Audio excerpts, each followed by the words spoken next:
심재철과 전영욱의 안전 빵빵. 네. 자, 두 번째, 심재철 문재인 정권의 정체를 벗긴다. 자, 두 번째 여러분과 함께 들어가도록 하겠습니다. 이렇게 우리가 서울의 봄을 이제 겪었는데, 자, 학생 심재철이 아니라 정치인 심재철에게 서울의 봄은 어떻게 그냥 결론을 내리시겠습니까? 시대가 겪었던 아픔이죠. 네. 그리고 당시에 때맞춰 이제 제가 젊은 시절을 겪었던 네. 역사의 아픔이었다고 정리를 할 수가 있겠습니다. 그렇습니다. 저에게도 아픔이고 또 그렇지만은 그 시대를 우리가 또 겪고서 저도 수많은 좌절을 겪고 그때 저는 한 달 동안 제가 아는 선생님 교수님 댁에서 숨어 있었어요. 그래서 제가 지금도 생각하는 게 저는 조용필 씨의 창밖의 여자 있잖아요. 그게 네. 그때 나왔잖아요. 아, 예, 그랬죠. 그게 그 어떻게 보면 운동권들 그 숨어있던 운동권들의 이 정서하고 이렇게 맞았던 거에서 지금도 저는 어쩌다가 길을 가다가 어저께인가요? 제가 지하도로 가는데 그 낡은 레코드샵에서 레코드를 파는 그 빈티지 샵이 있는데 거기서 나오는 거예요. 그래서 제가 막 울 뻔했어요. 근데 예. 8월 서울의 이 봄은 저나 심지철 의원한테는 그렇습니다. 자, 그러면 자 우리가 두 번째 자 이 유시민은 이번에 완전히 이제 한번 보내버려야 되겠습니다. 그리고 고발하시고 뭐 송사하시고 자 유튜브 우파 유튜브들 딱 손잡고 단체로 합시다. 그리고 이 유시민에 대해서는 우리가 가야 됩니다. 뭐 이 가치도 없는 것 같기도 하고. 자 이제 심재철 의원의 그 문재인 정권과의 정말 대단한 싸움 이거를 한번 얘기하도록 하겠습니다. 자, 국회 선진화법을 심재철 의원이 정말 포효를 했습니다. 이건 안 된다고. 근데 뒤에 또 저기 누구야 황영철 의원이 나와갖고 그거 해야 된다고. 나 그래서 황영철 별로 안 좋아해요. 근데 누구 뭐 씹는 건 아니고. 자, 그때 왜 이게 안 되냐고 했는지 우리 정말 여기 나오신 분 진정한 민주투사인데 간략하게 말씀 좀 해주시죠. 국회에서 자꾸 싸운다고 해서 동물국회라고 비아냥을 네, 했죠. 네. 그래서 그 동물국회 싸우지 않도록 하기 위해 선진화법을 만든다라고 했는데 그러면서 보통 과반수면 의결이 되잖아요. 네. 이 과반을 5분의 3, 네. 60%로 과반을 올렸습니다. 맞아요. 그것은 일반 과반 의결이라는 민주주의의 기본 원칙에도 어긋나는 짓인데 네. 자, 싸우는 것을 멈추기 위해서 과반으로 60%로 올렸다, 5분의 3으로 올렸다라고 하는데 그리고 싸우지 말라고 했는데 한쪽으로는 길을 뚫어놓은 것이 바로 패스트트랙. 이번에 사단이 났던 패스트트랙입니다. 네. 어쨌든 기본적으로 그랬지만은 싸울 수 없게 만들어 놓으니까 정부 여당으로서는 자기들이 원하는 것을 마음대로 통과시켜 버릴 수가 있게 된 겁니다. 네, 네. 그래서 동물 국회를 막자고 했지만은 네. 그 다음에 일어난 것은 식물 국회입니다. 그렇죠. 네. 아무것도 일을 못하게 되는. 국회를 코마 상태로 만든 법이에요. 그렇습니다. 제가 보기엔 선진화법은. 네. 그래서 그 식물 국회에 있다가 이번에는 패스트트랙이라는 제도를 이용해 가지고 완전히 일방적으로 진행해 버리고 말았는데 네. 패스트트랙 잠깐 설명드릴게요. 뭔지. 네. 네. 네. 보통 간편 식사 패스트푸드라고 얘기를 하죠. 네. 빠르다라는 얘기죠. 그렇죠. 패스트는. 네. 그리고 트랙 운동장 트랙을 몇 바퀴 돌았다 할 때 그 트랙입니다. 네. 결국 패스트트랙은 빠른 길 이렇게 얘기를 할 수가 있는데 정상적으로 하는 것 말고 빠른 길로 치킨 코스로 간다 이 말입니다. 이 날치기의 순화된 표현이라고도 볼 수도 있는 그렇습니다. 측면이 있죠. 그렇습니다. 네. 날치기를 이제 달리 표현을 해서 패스트트랙이라고 하는 건데 더구나 선거법은 선거의 규칙입니다. 그렇죠. 우스갯소리 같지만 고스톱을 칠 때도 룰이 있지 않습니까? 그렇죠. 쓰리고를 어떻게 할 것인가. 그렇습니다. 두 번 할 것인가 뭐 이런 예. 거. 네. 모든 것이 다 경기에 규칙이 있는데 특히 선거법은 그래서 네. 선거에 관한 규칙으로서 여야가 지금까지 반드시 합의를 했습니다. 그렇습니다. 그런데 합의를 하지 않고 이번에 자기들 나름대로 일방적으로 유리한 연동형 비례제를 무조건 밀어붙인 것 대단히 비민주적이고 잘못된 겁니다. 자, 그럼 여기서 연동형 비례제가 왜 문제인지 네. 조금 설명을 해줘야 네. 되겠습니다. 연동형 비례제는 말로는 득표율만큼 표를 가져간다라고 하지만 거짓말입니다. 예를 들어서 설명을 해드릴게요. 네.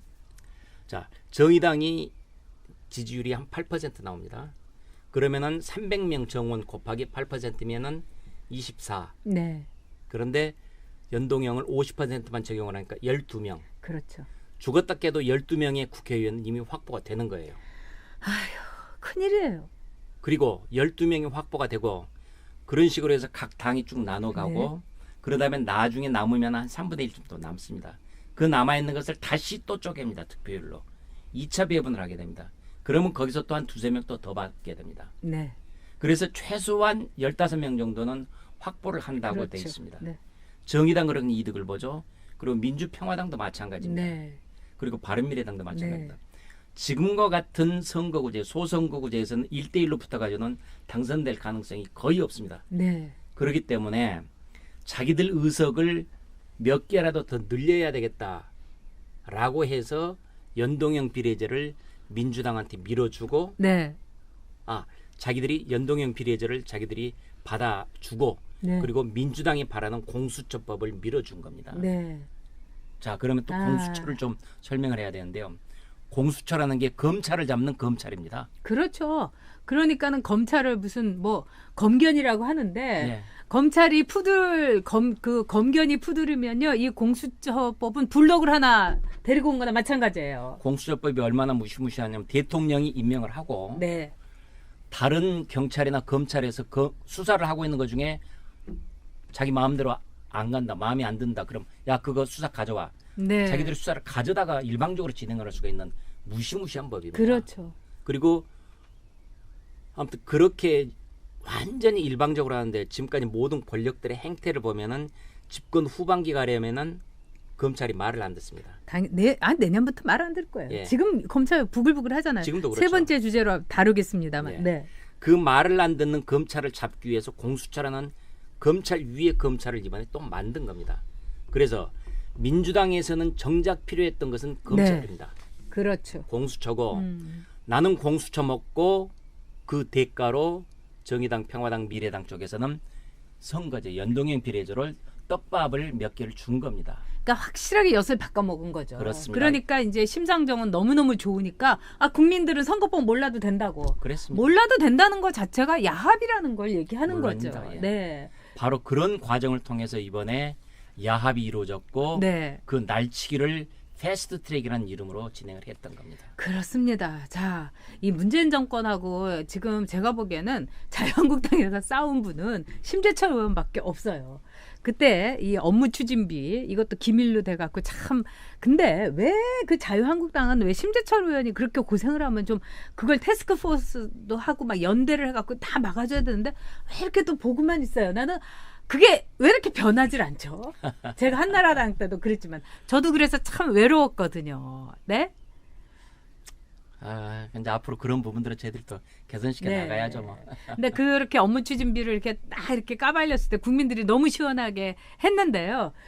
그걸 통해서 이 문재인 정권은 정말 내로남불의 전형인 거를 보여줬는데 이 자료 이렇게 보시면서도 좀 놀랐을 거예요. 얘네들 어떻게 이렇게 비싼 걸 먹고 노나 이래가지고요. 네, 그렇습니다. 네. 토요일 날이나 일요일 날 공휴일에는 이걸 쓸 수가 없고 특히 야간에는 또 쓸 수가 없고 네. 이렇게 되어 있습니다. 규정에는. 네. 그러나 실제 썼던 것들 중에 부지기수가 네. 공휴일 날 그리고 야간에 썼던 것이고 네. 실제 내용을 보니까 밥 먹고 곧바로 2차로 호프집으로 연결이 된 것도 있어요. 네. 그래놓고는 이 말이 호프집에 간 것은 식당이 마땅치 않아 가지고 호프집에 가서 밥을 먹었습니다. 라고 얘기를 한달지 또는 삼청동 부근에 청와대 네. 부근에 고급 일식집들 예. 고급 레스토랑 꽤 있거든요. 그게 저는 그 두 당 낮에는 9만 원, 저녁에는 12만 원이래요. 그렇습니다. 그거 우리가 국회에 있으면서도 한 번도 우리 그런 거 안 먹었잖아요. 왜냐하면 심재철 의원하고 저하고 이렇게 먹을 때 참 이 심재철 의원이 검소합니다. 말도 안 되잖아요. 그러니까요. 그런 밥을 1인당 10만 원 내외의 밥을 네. 혼자 먹었겠습니까? 그렇죠. 당연히 몇 사람하고 같이 어울려서 먹었을 것이고 대접 삼아서 이렇게 네. 먹었을 텐데 이런 부분들을 그래서 그런 부분들이 문제가 있다라고 지적을 했더니 나중에 감사원에서는 다들 업무와 관련이 있어서 먹었습니다. 문제 없습니다. 참나. 네. 이런 우스꽝스러운 자, 일이 우리 있었습니다. 마신 전님께서 청와대는 24시간 일하는 곳이다라고 해명할 때 진짜 역겨워서 죽을 뻔했습니다. 자, 호프집에서 밥을 먹고 진짜 백경님 말씀 뭐 요정 정치 같네요. 로시빌리 말씀 지금 막 쫙 올라오네요. 근데 내년 안양 지역구에 이재정이 출마한다고 하는데 그 이재정 저도 예. 별로 좀 재수 없게 막 그 콧소리 내면서 막 아양 떠는 여자 아니에요? 예, 맞습니다. 네. 그리고 저희 지역에 지금 지금 돌아다니겠네요, 막. 예, 아. 각 당의 비례대표 다른 분이 또 정의당에서는 추혜선 의원, 아, 바미당에서는 임지훈 의원, 네. 그리고 민주당의 이재정 의원. 아, 다들- 추혜선이 지금 그 저기 윤지호를 함께하는 의원의 이거 이름 올린 여자예요. 이 추혜선이. 예, 그렇습니다. 예. 이렇게 황당한 여자가 뭘 하겠다고. 그리고 예? 이번에 패스트트랙에 임지훈 씨는 네. 패스트트랙에 또 찬성해서 들어갔던 사람이고 네. 예, 결국 이제 그런 비례대표들. 근데 이재정이 제일 그 난리치면서 다니겠네요. 뭐 세 분 다 마찬가지 다 다 돌아다니고 돌아다녀요. 있습니다. 예. 어떤 생각이 드세요? 예? 뭐 돌아다니다 보면 지역구라는 게 뭐다라는 걸 알겠죠, 자기들도. 그렇죠. 안양 동안 여러분 꼭 저기 기억해 주시기 바랍니다. 그러니까 지금 이 홍현중님께서 슈퍼챗으로 후원해 주셨고요. 또 제시카 림님께서도 후원해 주셨습니다. 어쨌든 우리가 내년 총선에 꼭 제1당이 보수가 되고 그다음에 정권 교체해야 된다. 근데 문재인 정권은 한마디로 어떤 정권이다 이렇게 규정하시겠어요? 장기 집권을 바라고 있고 아하. 그 장기 집권을 통해서 대통령 스스로가 얘기했듯이 한 번도 경험해 보지 못한 나라. 진짜 그런데 그거 맞아요. 그런데 그 경험해 보지 못한 나라가 사회주의 국가를 만들고자 네. 하는 것이 아닌가라는 네. 그런 의심이 듭니다. 그리고 저는 이- 확실하다고 봐요. 그리고 네. 이런 것들은 헌법 초안에서 자유민주주의에서 자유를 이미 빼버리고 네. 이익 공유제라고 해서 대기업은 밑에 1차, 2차 협력업체하고 무조건 이득을 나눠야 된다라고 네. 강제를 하고 있고 1948년에 우리가 건국된 사실은 완전히 부정해버리고 네. 이런 것들을 보면서 그리고 이제 북한의 김정은이를 만나서는 남쪽 대통령이라고 얘기를 하고 아우. 한국의 안보는 스스로 허물고 이런 사람 지금 하는 것들을 보면은 대한민국을 도대체 어디로 끌고 가는지 대한민국 자체를 아예 해체하고 북한과 연방제를 도모하려는 것이 아닌지 대단히 걱정이 됩니다. 제가 보기엔 대한민국의 해체, 그다음에 연방제로 가는 거. 그러니까 이재호 대표는 거기에 대해서 뭐 조금만의 의심도 없으시더라고요. 근데 대한민국의 해체를 위한 작업들이 굉장히 많은데 이미 저는 시장 경제는 그냥 좌파 시장 경제로 간 것 같아요. 그렇습니다. 그래서 외국의 애널리스트들이 경제 전문가들이 뭐라고 하냐면 자본주의 시장 경제의 가장 좋은 장점을 갖고 이렇게 큰 대한민국이 지금 세계에서 가장 어떻게 보면 울트라 좌파 정책을 시장에서 쓰고 있다. 이렇게 이야기를 해요. 그렇습니다. 지금 예. 역사의 실험은 해방되고 나서 남쪽에는 자유민주주의, 네. 북쪽에는 공산주의. 그래서 그 두 체제가 경쟁을 했죠. 그렇죠. 경쟁을 하면서 이미 역사의 승부는 끝났죠. 끝났죠. 그런데도 지금도 사회주의적 시각으로 지금 세상을 바라보는 거 대단히 지금 걱정입니다. 아니 그러면서도 이 문재인 정권에서 저는 분노하는 게 자기들이 뭘 어떻게 했는지를 몰라요. 뭐 종북 프레임만 없어지면 대한민국도 업그레이드 된다. 어저께 문재인 대통령이 그런 말을 했는데 저는 그걸 보고 와 진짜 어디 가서 있으면 심장에 무슨 하도 벌렁벌렁 뛰어가지고 뭐 약이라도 먹어야 되겠더라고요. 네, 종북 프레임이 네, 분명히 종북 활동을 하니까 종북이라고 얘기를 한 거죠. 맞습니다. 그리고 대한민국에서는 아직도 네, 종북 활동을 하면은 사람은 처벌받지만은 단체는 처벌이 안 받습니다. 아 그렇구나. 진짜 그렇네요. 그래서 징역을 살고 나와서 또 그 단체를 활동을 합니다. 맞습니다. 그래서 지금도 숱하게 반국가 단체인 여러 단체들이 아직도 존재하고 그 단체 소속으로 활동을 하고 네. 그러다 보니 백두칭송위원회가 등장해서 저렇게 대낮에 대한민국의 국채를 흔들고 있는 것이죠. 진짜 대한민국의 국채를 대한민국의 이 나라를 지금 흔드는 게 이게 종북이 아니면 뭐가 종북이겠습니까? 자, 호프 S님께서 슈퍼챗으로 후원해 주시면서 진짜 나라 걱정 위한 이제 슈퍼챗입니다. 근데 지금 다 이제 응원한다 이제 이런 말씀을 이제 해주셨는데 이 문재인 대통령의 저도 진짜 우리가 다 속았다고 생각이 들어요. 근데 문재인이 우리를 어떤 거를 속였는지 지금 꼴통용 문재인님께서 친북 좌파 문재인 정부는 한마디로 분열의 정치다. 남녀 갈등, 검경 갈등, 뭐 다 세대 갈등, 지역 갈등. 정말 이제 그 분심을 여기에다 담아주셨는데 우리를 완전히 이 탁현맨 쇼를 통해 갖고 속인 거예요. 그렇습니다. 뭘 속였다고 생각하세요? 우선 사람들을 내 편을 만드는 가장 손쉬운 방법은 극단적인 편을 가르겁니다. 그렇죠. 편을 가르면은 내 편, 네 편이 확실해지는 거죠. 네. 그리고 중간에 서는 사람도 있겠고 그 중에서 우선 내 편 먼저 챙기면 이거는 먼저 가장 확실한 것이죠. 네. 정권이라는 집권력을 집행력을 가지고 있기 때문에 바로 그런 갈등의 정치를 통해서 내 편들을 끊임없이 만들어 놓은 거고요.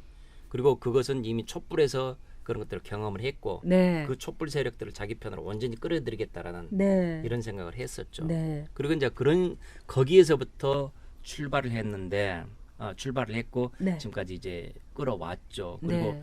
실질적으로 가장 먼저 이 나라를 분열시킨 것은 원전 해체부터 시작했죠. 그렇죠. 사람들이 가장 쉽게 할 수 네. 있는 게 원전은 전 세계에서 대한민국이 넘버 원입니다. 맞습니다. 우라늄만 대한민국에서 나오지 않지 원전을 제작하고 운영하는 것은 전 세계에서 넘버 원인데 네. 이 기술을 없애버린 거 아닙니까? 아휴.